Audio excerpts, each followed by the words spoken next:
Jumlah kasus gagal ginjal akut progresif anak kian meningkat. Menarik 5 jenis obat yang mengandung etilen glikol di atas batas aman yang menyebabkan ratusan anak meninggal dunia. Untuk anak kok coba-coba sih lo? Produsen, kalian ini pengambil keputusan punya anak nggak sih di rumah? Mikir nggak jangka panjangnya? Nyawa nih taruhannya.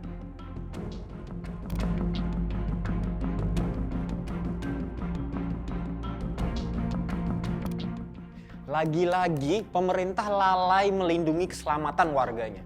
Sampai hari Jumat 21 Oktober lalu, setidaknya 241 orang anak gagal ginjal akut dirawat di 22 provinsi. Sebanyak 133 korban diantaranya itu meninggal dunia.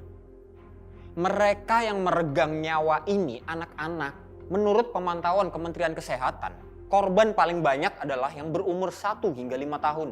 Mengacu dari data Kementerian Kesehatan, kasus gagal ginjal akut pada anak menjadi 241 kasus. Meninggal dunia 133 kasus, sembuh sebanyak 39 kasus. Banyak kasus yang terjadi pada anak rentang usia 1 hingga 5 tahun dengan total 153. Kemudian usia 6 hingga 10 tahun dengan 37 kasus. Di bawah umur 1 tahun 26 kasus. Dan 11 hingga 18 tahun 25 kasus. Padahal jumlah korban sangat mungkin bisa ditekan seandainya Kementerian Kesehatan lebih sigap bergerak. Semenjak Agustus lalu, Ikatan Dokter Anak Indonesia sudah menemukan tren kenaikan kasus gagal ginjal pada anak. Total ada 36 anak mengalami gagal ginjal akut pada bulan Agustus lalu. Dan angka ini meroket dibandingkan Juli yang hanya 5 kasus. Sebulan kemudian sepanjang September, jumlahnya melambung tiba-tiba menjadi 78 kasus. Laporan IDAI ini seharusnya memicu alarm dan bisa jadi bahan awal untuk Kementerian Kesehatan turun ke lapangan, menelusuri sebaran serta penyebab lonjakan kasus. Terlambat sehari saja bisa berakibat fatal. Banyak nyawa bisa diselamatkan jika pemerintah segera mengingatkan publik akan potensi bahaya dalam obat sirup yang dikonsumsi oleh anak. Menteri Kesehatan Budi Gunadisadikin harus mengaudit sistem deteksi dini di lembaganya. Dan tanpa ampun mencopot timnya yang terbukti lamban menindaklanjuti laporan awal. BPOM juga ini. Seharusnya begitu terdengar kasus gagal ginjal akut pada anak di Gambia, Afrika, harusnya mereka langsung sigap bertindak proaktif dengan memeriksa seluruh obat dengan kandungan serupa yang beredar di Indonesia. Kalau hanya memastikan obat sirup asal India tak beredar di Indonesia itu jelas tidak cukup. Apalagi sekedar meminta perusahaan farmasi mendapatkan hasil pengujian mandiri atas kandungan etilen dan dietilen glikol pada produk mereka sendiri. Dalam kondisi gawat darurat, keterlambatan antisipasi BPOM patut dipertanyakan. BPOM beralasan kabar tentang obat sirup yang diduga mengandung bahan-bahan pemicu kasus gagal ginjal akut sebelumnya masih ambigu. Hasil pengawasan rutin BPOM menyebut sirup obat yang beredar masih memenuhi persyaratan keamanan, khasiat, dan mutu.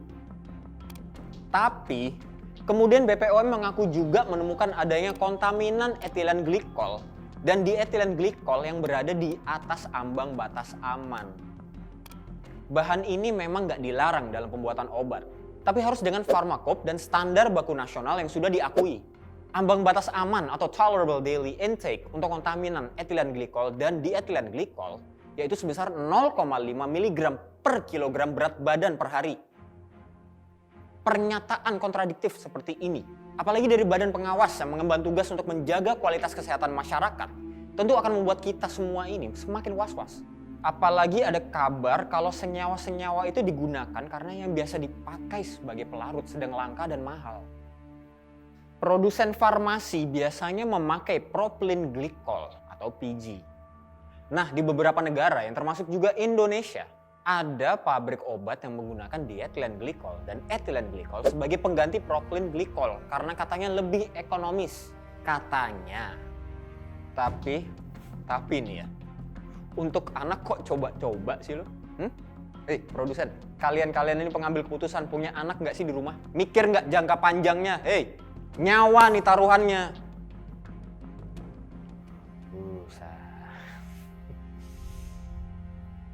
Balik lagi. Kasus kematian ratusan anak akibat produk obat yang tidak aman ini jelas merupakan skandal besar yang menuntut keseriusan semua pihak. Penegak hukum harus mulai menelusuri motif perusahaan farmasi menggunakan ethylene glycol, diethylene glycol, dan ethylene glycol butyl ether di obat sirup dengan melebihi ambang batas yang diperbolehkan. Asal muasal zat berbahaya itu juga perlu ditelusuri sampai ke hulu. Something needs to change. Kebiasaan lama jangan dibiarkan berlarut-larut, karena ini mengingatkan kita akan penanganan virus corona oleh pemerintah di awal 2020 ketika sudah banyak kasus di beberapa negara. Bukannya buru-buru membuat langkah preventif agar virusnya tidak menyebar lebih luas, pengambil kebijakan saat itu justru mengulur-ulur mitigasi sampai kasusnya nggak bisa dielak lagi. Dan kita melihat kan hasilnya. Jangan sampai ada anak-anak kita yang menjadi korban lagi. Saya Ricky Nugraha. Sampai jumpa di Fokus selanjutnya.